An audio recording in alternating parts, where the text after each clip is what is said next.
Hi, everybody, and welcome back. Thanks for being here and joining us tonight. We'll pick up where we left off with one report last night, and that being the arrest of a Montgomery County man who was portraying himself as a superintendent of a major employer, promising jobs, high-paying local jobs with a lot of benefits, but first getting upfront monies collected for uniforms, insurance, union dues, and the like, frauding several individuals in several counties. Similar charges as to what he was jailed for a couple of years ago. We'll speak with a couple of victims and investigative authorities in just a few moments. Other headlines as well. From Kentucky.com, Governor Matt Bevin called for $650 million, they say, in budget cuts across the board, he said, in his first state budget proposal to the General Assembly last night, with possible layoffs of state employees, those decisions to be made by cabinet secretaries. Bevin says that his $21 billion two-year budget would dedicate $1.1 billion to the state's flailing pension systems for state workers and school teachers, although it was not immediately clear from where that money would come, and even that large sum falls short of what the system requested. The Republican governor pledged to protect per-pupil K-12, K-12 school funding, Medicaid, social workers, prosecutors, state police, and prison correctional officers, as well as hire more public defenders and fully fund DNA testing of rape kits. And last year's Senate Bill 192 meant to curb the heroin addiction epidemic in the Commonwealth of Kentucky. Most of the rest of state government, such as universities across Kentucky, regulatory agencies, parks, public television, workplace safety, public health, environmental quality, and economic development, they say, would face spending cuts of 4.5% for the remainder of this fiscal year, which ends on this June the 30th, and 9% over the next two fiscal years altogether. School teachers and state workers, other than those in the protected categories, should not look for or expect any type of pay raise during that time.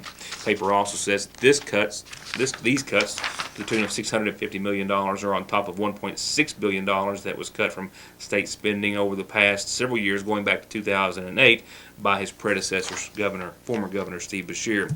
Bevin also says that he will spare the state's Medicaid program from any immediate cuts and provide pay increases for social workers. As I said, he also says that he still plans within a year to end Connect, the health insurance exchange started by Governor Beshear, and also increase funding for centers that assist abused and neglected children, which is also a project of his wife, Glenna. He says his administration is also pursuing a federal waiver that will allow Kentucky to, quote, redesign and revamp the Medicaid program in order to transition it into something more affordable, more sustainable, and more tailored to the needs of Kentuckians. We'll do things a bit out of sorts tonight. Our top headlines starting in just a few moments. I've got calendar announcements that I have in front of me and not typed in for the most part. A quick reminder that the annual Sweetheart Banquet at the Burning Fork Community Church is February the 13th. I need to get that number up there. I will tomorrow with all the details, but a reminder, they are taking reservations as of right now. It's an annual event. Hundreds of folks always attend. And, of course, it's the big event just before Valentine's Day and a day before this year on Saturday the 13th. I'll tell you more tomorrow, but just wanted to get that out there. The Lakefront Church of God says that their Water into Wine food pantry has been rescheduled for February the 10th. In a few days, 8:30 to 3. I'll remind you when it gets a bit closer, but I know a lot of folks who use those services, of course, had to miss this last time around due to the snow and bad weather. They reset it for February the 10th. I will put that on the calendar and remind you. And well, now this is for all classmates, not graduating, but all classmates in general of the Salyersville High School, whether you graduated or not, whether you attend 1 year or all of your years there. They are putting together a Memorial Day weekend first annual Salyersville High School reunion. They have a meeting set for February the 15th in a few days. 349-4441 is the number you can call for more details. Here's the rest of tonight's announcements, like these, brought to you by McGoffin Farm Bureau. Birthday wishes started off. This says, please wish Dorothy Salyer a happy birthday today, January 27th. Just did. Happy birthday to you, Dorothy, with a whole lot of love from a whole lot of family and friends. And we've got another birthday wish tonight. This one reads, also happy birthday to Wendell Minix. Love, family, and friends. Happy birthday to you, Wendell. Now, a follow-up of sorts to an announcement I made last night. We do have some new equipment that has arrived today tonight. Hopefully it will go in as planned. Tomorrow our website will be back up and functional. My apologies, and it's just been a bit of a headache for the past several days. So after about a week in its absence, and I'll remind you then, we'll be able to start putting stuff back on the internet and Facebook and on our website as well. If you have, meanwhile, any calendar announcements, birthdays, anniversaries, or for your group, club, or organization, you can mail them to P.O. 1443. Drop them via an email at yournewstoday@yahoo.com. Phone is 349-3699. Fax is 3221. I'm on Facebook under Ritt or Mortimer. And our website, which will be back again once, I believe, tomorrow, once we're finished with a few corrections, will be available at yournewstoday.com. Turning to funeral service announcements, services are going to be held tomorrow morning beginning at 11 in honor of Don Wendell Minix of Salyersville, who passed away on the 24th, survived by his wife Wilma Jean Howard Minix, as well as sons Martin Wendell, Alan Wayne, and Brandon Scott. Visitation continues this evening and up until tomorrow morning's services that will be held at the McGoffin County Funeral Home, once again beginning at 11 in honor of 75-year-old Don Wendell Minix. 73-year-old Carolyn Pennington of Falcon passed away on the 26th, yesterday's date. She was married to Bill Pennington, who preceded her in death. She's survived by sons David Jeffrey and Thomas and daughter Susie Cash. Visitation is this evening, all day tomorrow, and prior to services Friday morning at 11. Services will be at the Middle Fork United Baptist Church with burial at the Pennington Family Cemetery at Burton. The Salyersville Funeral Home is in charge of arrangements for 73-year-old Carolyn Pennington. 68-year-old Justine Howard Gamble of Little Rose Fork Road passed away on yesterday's date. She was the daughter of the late Lester Howard and Monty Phipps. She's survived by her husband Chester. She's also survived by son Marty Gamble and daughter Vita Adams. Services are going to be held, whether visitation will be after 6 o'clock this evening, all day tomorrow, and then prior to Friday afternoon services set to start at 2 o'clock. Visitation and services from the McGoffin County Funeral Home in honor of 68-year-old Justine Howard Gamble. An 80-year-old Barbara Ann Crace Arnett of Little Rose Fork Road passed away on the 16th. She's survived by daughters Marilyn Jo Salyers and Jacqueline Minix. Visitation is going to be this Friday at 5 and prior to Saturday services at 11. Both visitation and services will be from the McGoffin County Funeral Home Chapel. And lastly, 79-year-old Hershel Eugene Hall of Eastleigh, South Carolina, passed away on today's date. Formerly of McGoffin County, he was the son of Lake Garfield and Mary Hall. He's survived by sisters Loretta Hamilton and Rose Holland. Funeral services for Hershel Eugene Hall are going to be held in South Carolina this Sunday.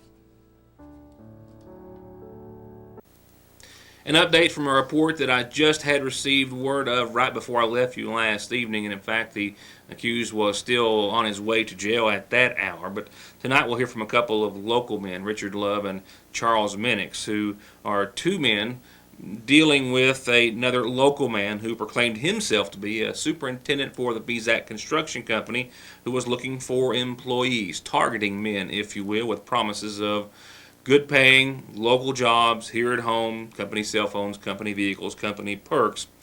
And these two men, Love and Charles, have now been confirmed to be two of several victims of this scam. Both with families and children like so many others. They were out of work and looking for some. Richard's father actually got a phone call from Paul Jaston Arnett asking Love if he needed a job. He didn't. However, he listened to Arnett long enough to believe that what he had to offer was sincere and gave Arnett's number to his son, Richard Love. Now, when his son contacted Arnett, he also gave him the contacts of several of his close friends and family, who Arnett said that he also had jobs waiting for as well if they were qualified and could meet the requirements. Arnett has since been arrested, but not before Love had already given Arnett some cash, not as much as some others, and while Minix was just about to do so himself. I met him that day, Sunday, at his house. He took all my information down, uniform sizes, and then wrote me a receipt out for the uniform, said I'd be reimbursed my first check. So I gave him $55 cash, and he wrote me the receipt, and I was supposed to start work Tuesday. So far, an investigation by the Sheriff's Department has determined that Arnett has been doing this since at least January. They've identified 6 cases and or victims so far, with more expected. And they believe that Arnett was seeking out and targeting unemployed men, meeting with them, sometimes at his home, sometimes on the Mountain Parkway expansion job site, taking from them, supposedly for uniforms, union dues, and insurance, often the last dollar they had to their name. The 2 fellows in other counties, he got them for $230 each and took them to the job and told them that they had to pay a year's union dues, had to pay for, I think it was like 2 months insurance up front. And their uniform. They would be reimbursed, and that was their uniforms included. And they was also, one of my friends called, put his number down for that boy to call about a job. And he called the night before, wanting him to meet him with $55 cash and a blank check for direct deposit. I know another local boy said he borrowed the money off his grandpa. His grandpa didn't have it, he didn't have it. He got him out of $155. And, he had to tell his grandpa it was a scam, so. And, the other 2 guys from the counties, I think one of them, they had borrowed money off their family and they had 2 children. I've got 2 kids, he's got 1. If he'd have got him, that's just more money he'd have been out. It's not stealing from me, it's stealing from my 2 little girls. Yeah. This all started to unfold over the weekend when Sheriff Carson Montgomery says that he got a phone call from someone telling him about his new job. And then in that conversation, it was revealed that he was in the vehicle or on the job site, if you will, with Paul Jaston Arnett. With Jaston Arnett even getting on the phone with the sheriff, asking him if he knew where an individual was that he was looking to give him work as well. Sunday afternoon, I received a phone call from what would probably be one of the victims now. And just a casual conversation, he mentioned that he was with the perpetrator down on the road job looking around. And I advised him they probably need to get off the road job, and they had no business down there. And then later on Monday, I made contact with the victim again, and that's when I started finding out what was actually going on. I guess alleged scam or whatever. And then we went to making contact with people, and 5 or 6 come forward. Now we actually have 1 more come forward today, and we possibly got another one coming forward. And he's made contact with people in about 4 counties that we know of as of right now. So far, victims identified in Johnson, Morgan, Lawrence, and Magoffin counties, and there appeared to be a system that he would follow, first asking for the initial $55 for uniforms, and then sometime or days later he would say that there would be a $100 union fee that would be due, and then after that, about a few days later, some $65 for 2 weeks or 2 months of initial insurance, all to be reimbursed. And he did so very convincingly. And this guy was using state inspectors' names, bosses' names from that job. I mean, he was legit as could be. Yeah, that's why I thought it was, kind of legit. After he told me it was a scam, I kind of thought it was still legit because I worked at Wayne Supply in Pikeville. I done a lot of business, with BZAC when I worked up there, and I knew a lot of their bosses. And when he was saying their names, I was like, yeah, he's right because they do work there. I mean, he's good. My dad's done this forever. He had my dad convinced that he had bossed for my dad on the job. The whole situation leaves people like Love and Minix here feeling a lot of emotions at what one would certainly think was already an emotional time. Upset. I just think it's low down for somebody to do something like that to a person that is laid off out of work, hunting for a job. They offer them a big paying job like this, close to home, with all the perks, and then come find out, no job.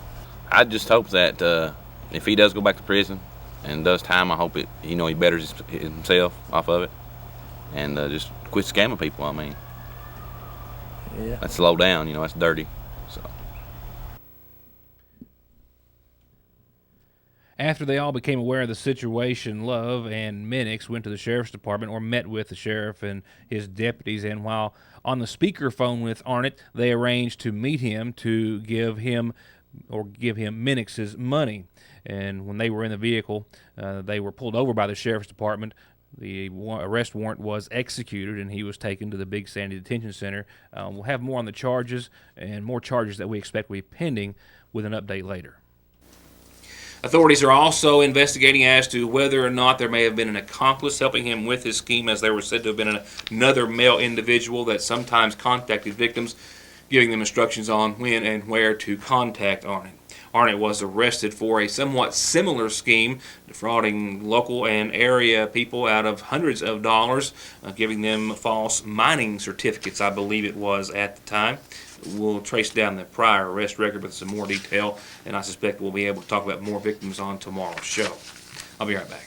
For high-speed internet starting at 15 meg for all of your gaming, movie, home, and business solutions, or to watch TV, including your favorite local channels without a contract, with hundreds of channels and digital and HD quality, and to stay connected 24/7 with friends and family, a direct line to 911, or to give your business the link it needs, choose telephone service you know is always there. Just click on their link on this site to find out how affordable the latest technology in communications can be. Foothills Communications.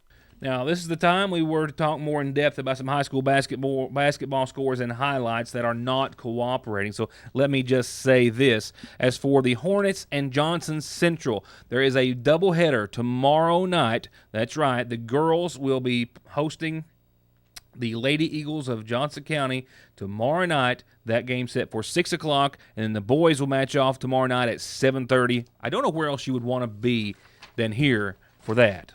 So that covers McGoffin and Johnson Central, both there in a nutshell. Lady Hornets at home tomorrow night, doubleheader starting at 6. Real quickly, Morgan County and the Cougars, some big news there. Can't get into tonight, but they're not playing until, they're playing tomorrow as well. They're actually in the Touchstone Energy Classic in Frankfort. The Lady Cougars aren't playing until Friday. Paintsville Tigers are in action tomorrow night. They're on the road at Sheldon Clark. Lady Tigers are on the road. Actually, they're at home tonight hosting East Ridge. As for your weather, an upper level disturbance is going to give us a chance of some precipitation, maybe some isolated snow showers tomorrow night into your Friday. Fast forward tonight, a low of 18 degrees. And some more of that patchy fog that we have been seeing. There's a whole lot of moisture out there in this part of the world. Partly cloudy skies, a low of 18. Tomorrow we should see the 40s for a daytime high of 43 and fall to just below freezing tomorrow night at 30. And with that, after some fog in the morning, some sunshine during the day, whenever we start to see some precipitation tomorrow night, it could be a little sketchy. You could see some rain turning over to some snow and a few flurries. As for your Friday, a bit colder, 39 for your high, 22 for your low, and we'll see some AM flurries that will give way to clearing skies with mostly clear skies by Friday night. And then very warm, very clear, very nice for your weekend. Sunny and 55 Saturday, sunny and almost 60 and maybe even 60 for some of us on Sunday, late Sunday night. That's when our next chance of some showers rolls around, but the 50s will hang tough at least through Monday. That's going to wrap it up for us this evening. We'll see you back here tomorrow night for more of Your News Today. Thank you for watching.